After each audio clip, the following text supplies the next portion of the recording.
not going well there early, but anyway, thank God we managed. How big were Brad's offensive rebounds? As far as just at times in the game, and they're so good offensively, and not letting them. It's as much as keeping them on. Like we talked about before the game. It's just as much about keeping them on defense for another 20 seconds, and we talked about it before the game. And I think every offensive rebound we brought back out. Yeah, it was pretty much. I don't know if there was any. We might have had one, but I don't remember it if we got one. And it's what we talked about before the game, that you rebounded in there among the trees. A lot of times you're not going to get that look as a guard. And Brad did an unbelievable job. And Alex had 3 in like 15 minutes of playing time. He got 3.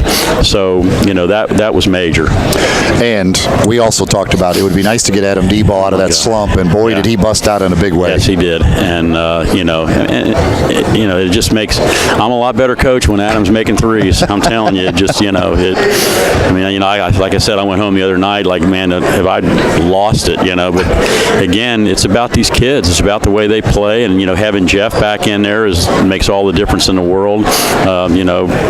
Just having him running the show for us, and and the smaller lineup I thought was pretty effective. I thought offensively we were pretty functional all night.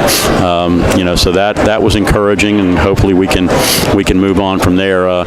Probably should have got a little regret that I didn't get Mitch in the first half, and then I talked to him at halftime, and he was a little stiff, and I think he would have gone in the first half if I'd have got him in there. But when I went to him at halftime, I said, Mitch, I'm absolutely, because I didn't take Cody out, and that was the sub that I would have made. And honestly, we were playing pretty good, and I didn't feel like we needed to switch, but normally we would have done it. And just really was a mistake not getting Mitch in and giving Cody a few minutes in the first half, at least 4 or 5.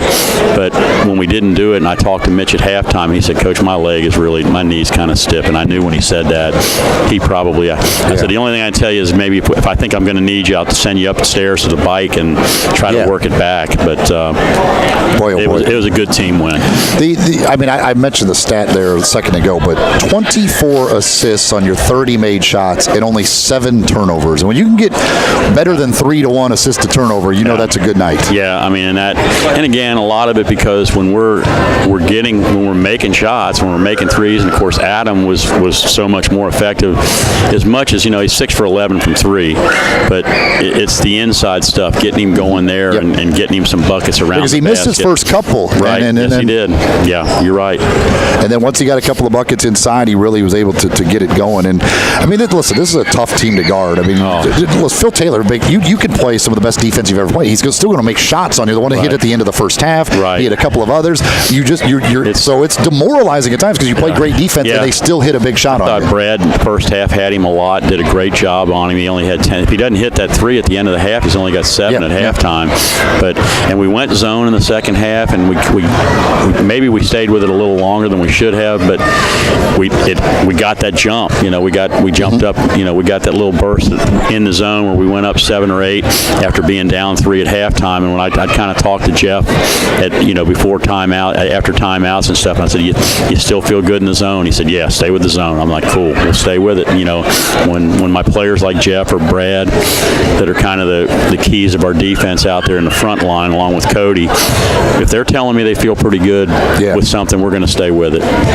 Well, certainly you get the win now, and this was key because you got a 4-game road trip coming up, and so you really had to get this win before you set out on the road. Yeah, there's no doubt. If we'd have gone, falling back to 500 in the conference, looking at 4 straight road games, it would have been really tough. And and everybody's good.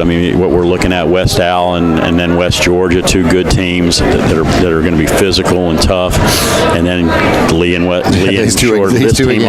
playing this team in their own gym. As far as the way they looked offensively, when you get in their own gym and they shoot it even better, that's not fun to think about. But as long as we're functioning offensively the way we did today, it gives us a fighting chance. These games are all going to be tough. If we can get 2 or 3 of them, it's going to be solid. But you really want to go down and get that. It can get that first one at West Al next week. But it just feels good to get this. Well, and you can just see the pressure release from the guys. Like you see D-ball when he hits a couple of shots, you could see the guys, and you could tell that there was a lot of relief there and some confidence going out on the road. Yeah. Well, and and it's like we said, we've struggled a lot talking about our lineup and making adjustments and stuff. And the coaches, we had a meeting talking about it. And I think we may have talked about it before the interview, before the game.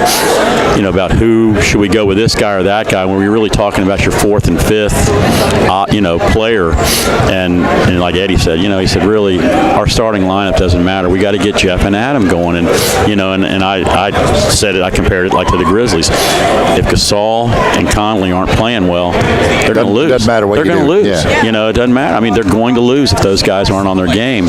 And we've had several games here lately where either one or both have been off, and it's hard to win like that. And the crazy thing is, we had a real opportunity, the first two, the Delta State and the North Al, that kind of got us going into this funk.